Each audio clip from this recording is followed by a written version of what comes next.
Imagine this. You're standing in the middle of a heated argument. Your heart is pounding. Every word out of your mouth feels like a weapon. Every sentence sharpened by the need to win. You're not listening, not really. You're just waiting for the other person to stop talking so you can fire back. Your mind is racing, constructing the perfect comeback, determined to win this battle. But then, a strange thought cuts through the noise, like a whisper in the back of your mind. It's not advice, it's not comfort. It's a cold, unsettling statement. You've already lost. The voice is from Friedrich Nietzsche, and he's not saying you lost the argument. He's saying you lost something deeper, your control. Because the second you stepped into this emotional war, the moment you needed to be right, you surrendered the very power you thought you were fighting for. So now you're left with a disturbing question. What if silence, not shouting, not cleverness, not dominance, is the real power? What if the person who says less is actually the one in control? Let's dive into Nietzsche's philosophy to uncover how strategic silence can disarm anyone, and why speaking less might be the ultimate power move. Why we argue, you think you're arguing for truth, for logic, for justice, but in reality, you're fighting for something far more fragile, your ego. Think about it. How many times have you walked away from a debate and realized the facts didn't matter? You didn't care about learning, you cared about winning. You wanted to be seen as smart, composed, unshaken. But here's the twist. That very impulse, the desire to win, is a sign you're already losing something far more valuable. Friedrich Nietzsche saw this clearly. He believed that most arguments aren't about discovering truth. They're about protecting identity. When someone disagrees with you, it feels personal, like they're attacking your very being. Your mind doesn't process it as information. It processes it as a threat, and threats trigger defense. You raise your voice, you interrupt, you scramble to say the next thing before they can finish their sentence. You're not trying to understand, you're trying to survive. But Nietzsche would say this is exactly where you give up your power. The moment you're emotionally provoked, you've already lost control. You're no longer thinking, you're reacting. Let's break it down further. People argue to defend their ego, not their ideas. They argue to avoid shame, to avoid feeling small, to avoid admitting I might be wrong. Most arguments are not rational. They are psychological warfare. And every time you take the bait, every time you jump into the fire just to defend yourself, you prove one thing: you can be controlled. Nietzsche didn't admire those who shouted the loudest or who always had a clever comeback. He admired those who could remain calm, even when provoked. To him, real strength wasn't about having the last word. It was about not needing to speak at all. Because if someone can make you angry, defensive, or desperate to be understood, they are in control. And that means you're not powerful. You're predictable. Will to power. Most people think power is loud, assertive, obvious. They picture dominance as someone yelling over a crowd, silencing a room, winning an argument with clever words and a raised voice. But Nietzsche's idea of power was far more dangerous and far more subtle. He called it the will to power, and it's one of his most misunderstood ideas to Nietzsche. The will to power wasn't about brute strength or violent domination. It was about the ability to shape reality according to your will, not just with your actions, but with your presence, your restraint, your control. And here's the key: reactivity is weakness. Because if your emotions can be manipulated, then so can your actions. If someone can push your buttons and make you lash out, then they own you. You're not strong, you're a puppet. That's where the Übermensch comes in. Nietzsche's idea of the superior man. The Übermensch doesn't argue out of pride. He doesn't fight over petty things. He doesn't need to dominate others to feel powerful, because he dominates himself. He chooses when to engage and when to remain silent, not out of fear, but out of strategy. Picture this. Two people in a meeting. One is flailing, loud, trying to assert dominance through volume. The other sits quietly, listening, unfazed. They speak only when necessary, but when they do, their words carry weight. Everyone listens. Everyone leans in. Who's really in control? Nietzsche would argue it's the one who doesn't react emotionally, the one who chooses response over reflex. Because true power is not how fast you clap back, it's how well you manage your inner world while others lose theirs. In modern terms, the will to power is emotional sovereignty. It's the ability to hold your ground, not physically, but psychologically. To resist the urge to argue, to attack, to defend, and instead observe, think, and strike only when it matters. Most people give up their power the second they have to speak. The Übermensch doesn't rush. He controls the tempo. He lets others reveal themselves first. And in that silence, he gains the upper hand. So the question is, do you want to be the loudest person in the room, or the one everyone listens to? When it finally goes quiet, strategic silence. Silence is uncomfortable. That's exactly why it works. In a world where everyone is trying to be heard, shouting over each other, posting, arguing, explaining, the person who says nothing suddenly becomes the most mysterious, the most powerful. Silence creates tension, and tension creates control. To Nietzsche, silence wasn't passivity, it was strategy. He saw it as a tool of the Übermensch, a weapon that doesn't look like a weapon. Because silence, when used intentionally, forces people to reveal more than they should. It makes them guess what you're thinking. It makes them doubt themselves. It shifts the balance of power, not by what you say, but by what you refuse to say. Think about it. When someone insults you and you don't respond, what happens? They get louder, more aggressive.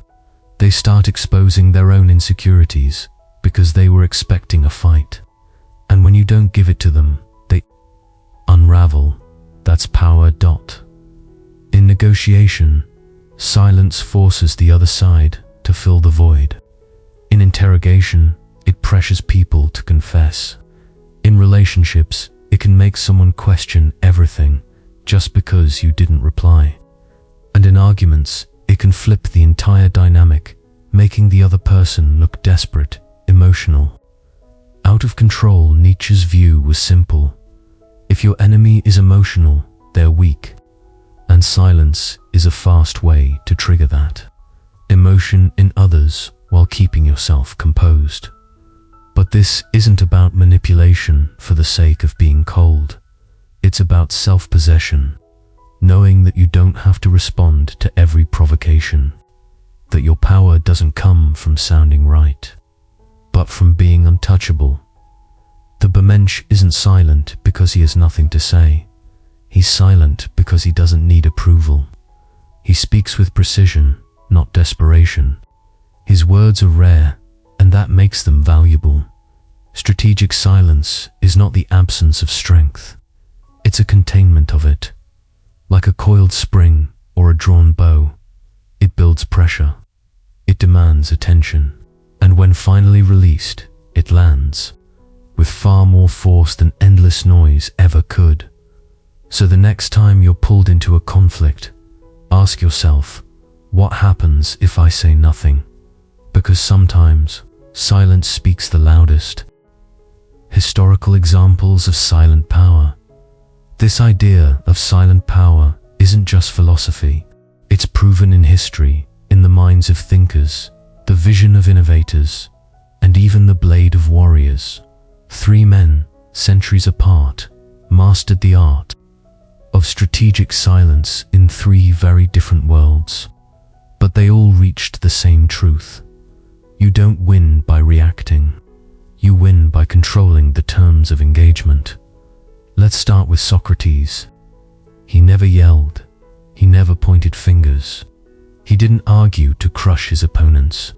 Instead, he asked questions, simple, disarming questions that slowly unraveled the other person's certainty.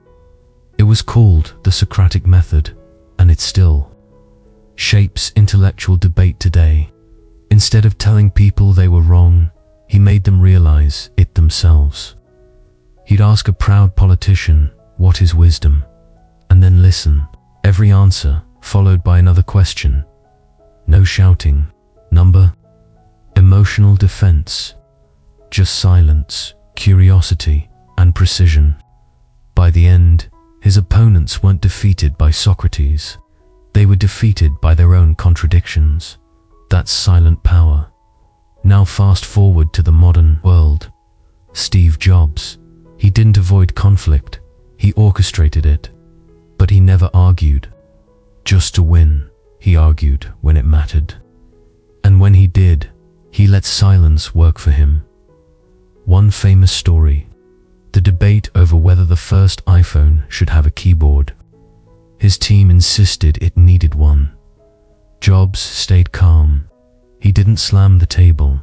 He let them talk, let them argue. Then, with just a few words, at the right moment, he guided them toward a new vision, a full touchscreen. He didn't force them to agree, he led them there, and they believed it was their idea. That's how influence works, when silence does the heavy lifting. And then there's Miyamoto Musashi, the undefeated samurai. He fought over 60 duels and never lost. But his greatest victories, they weren't on the battlefield. They were before the fight even started. In one legendary duel, he arrived hours late to face Sasaki Kujiro, a master swordsman known for speed and rage. By the time Musashi showed up, Kujiro was fuming, emotionally unstable. And when the duel began, Kujiro was already off balance, his anger clouding his focus. Musashi struck once and won. No wasted motion, no chaos, just silence, patience, and psychological domination. These three men were from completely different worlds, but they shared one thing. They didn't raise their voices. They raised the stakes. They never rushed to prove a point. They never gave the enemy control. Because real power doesn't need to shout. It only needs to be understood. Modern psychology backs Nietzsche. Nietzsche didn't need a neuroscience degree to know this. But modern psychology has confirmed what he saw over a century ago. Most arguments are not about logic. They're about emotion and the truth.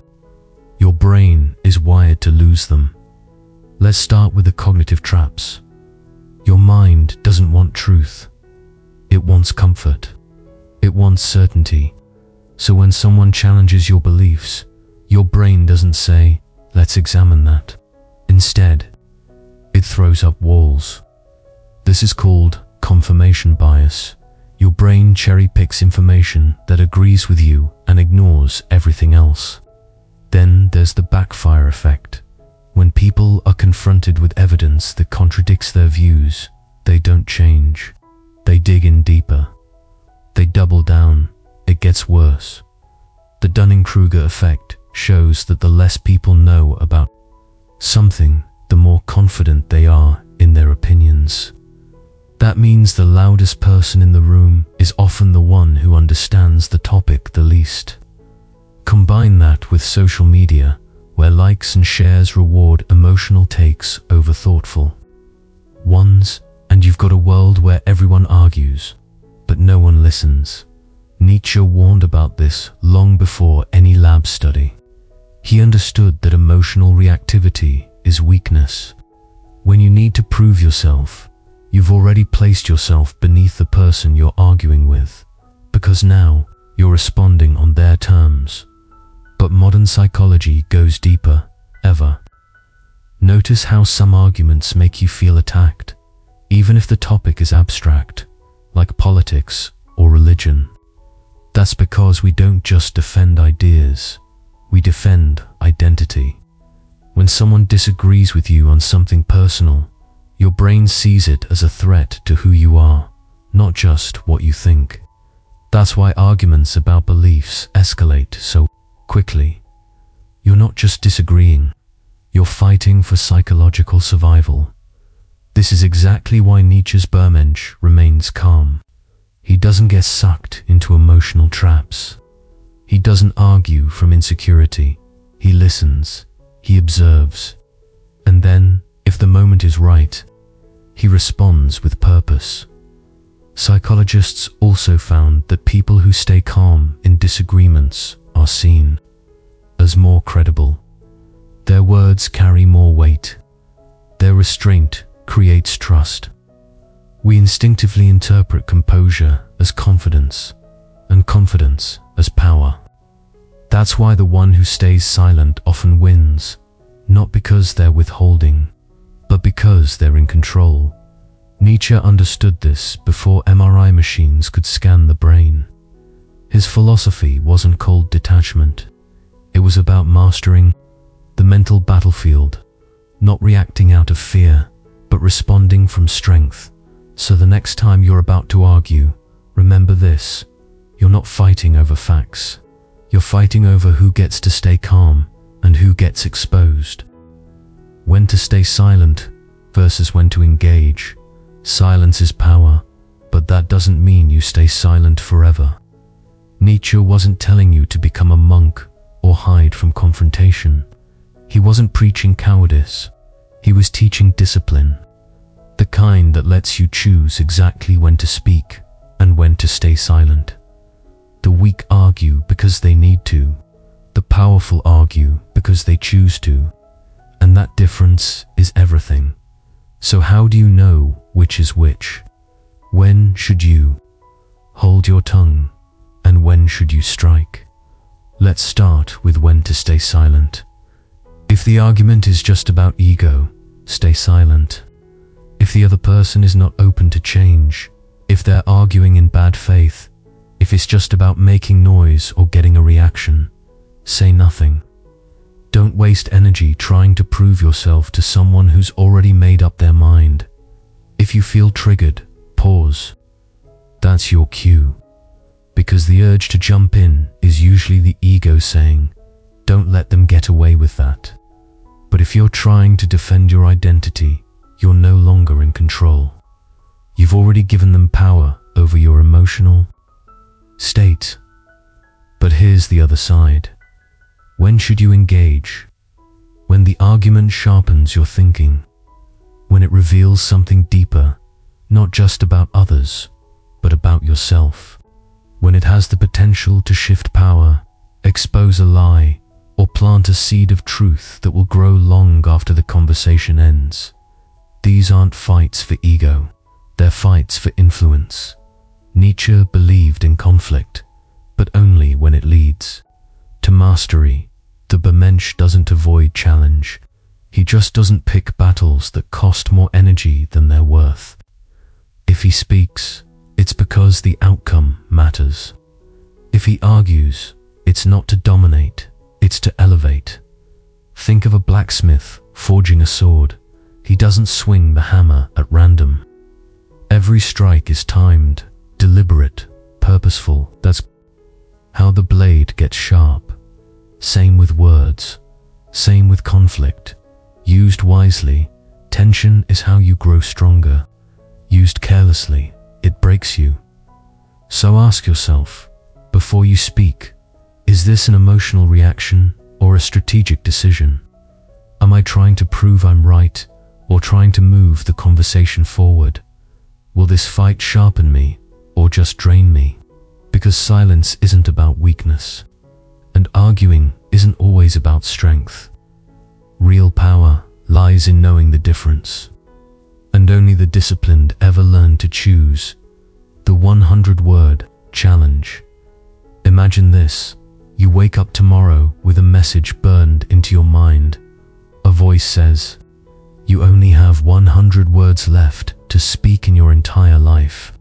No explanation, no warning, just a limit, a countdown. Every word you speak now comes at a cost. Every sentence becomes a strategic move. Every breath carries weight. Now ask yourself, would you waste those words trying to win an argument? Would you spend them on someone who's not even listening? Or would you choose each word like it was gold, rare, sharp, unforgettable? This thought experiment isn't just fantasy. It's Nietzsche's philosophy in action. He believed that words are currency, and most people spend them like they're free. They talk to be heard. They argue to be seen. They ramble to feel powerful, not realizing that every careless word makes them cheaper in the eyes of others. The Übermensch, he speaks like a master swordsman draws a blade, slowly, deliberately, rarely, and only when it matters. Because in a world full of noise, silence becomes luxury. In a crowd of performers, restraint becomes authority. Modern psychology backs this idea too. Researchers have found that when someone speaks less, but speaks with intent, people pay closer attention. Their words hit harder. They linger longer. Why? Because they mean something. You can't fake that. You can't replicate that effect by talking more. In fact, it's the exact opposite. When you speak constantly, people tune out. When you speak sparingly, they lean in. The 100-word challenge forces you to ask, what's really worth saying? What deserves to be spoken aloud? And what can be left in the power of silence? Nietzsche understood something timeless. The more you speak, the less your words mean. The more you argue, the more you reveal your need to be right. But the person who speaks only when necessary becomes unforgettable. That's not silence out of fear. That's silence as dominion. And in a world addicted to noise, it's the rarest form of power. True power is silent until it's not. So, what does it all mean? Should we just walk through life in silence, never arguing, never defending ourselves, never speaking at all? No, that's not what Nietzsche was saying. Silence isn't about disappearing. It's not about fear, avoidance, or weakness. It's about mastery. The kind of silence Nietzsche revered was the silence of a warrior before the strike, a thinker before the breakthrough, a leader before the command. It wasn't empty, it was charged, intentional, held back for a reason. And when it finally broke, when it finally gave way to action or words, the impact was seismic. You see, real power is not about never engaging. It's about choosing when and how to engage on your terms, not theirs. That's the final piece most people miss. The Übermensch, Nietzsche's vision of the evolved individual, doesn't argue to be right. He doesn't speak just to be heard. He doesn't seek approval from the crowd. He speaks when silence has done all it can, and then, when he finally opens his mouth, the entire room shifts. He knows that power isn't just what you say. It's when you say it, how you say it, and more importantly, how well you waited before saying anything at all. In the end, silence is a tool, but only when you own it. When you use it to observe, to unsettle, to remain calm while others burn themselves out. When your silence is discipline, not defeat. And when you finally choose to speak, not out of ego, not out of impulse, but out of clarity. That's when your words carry the force of a hammer and the precision of a scalpel. That's when your voice doesn't just win arguments, it shapes reality. So here's the challenge. The next time someone provokes you, the next time your pride is begging you to clap back, pause, watch, listen, and ask yourself, is this a battle worth my words? Or is this exactly the moment where silence makes me stronger? Because Nietzsche understood something most people never will. True power isn't loud. It isn't emotional. It isn't reactive. It's calm. It's intentional. It's the art of knowing when to speak and when to let your silence echo louder than any words ever could. And sometimes the most dangerous man in the room is the one who says nothing at all.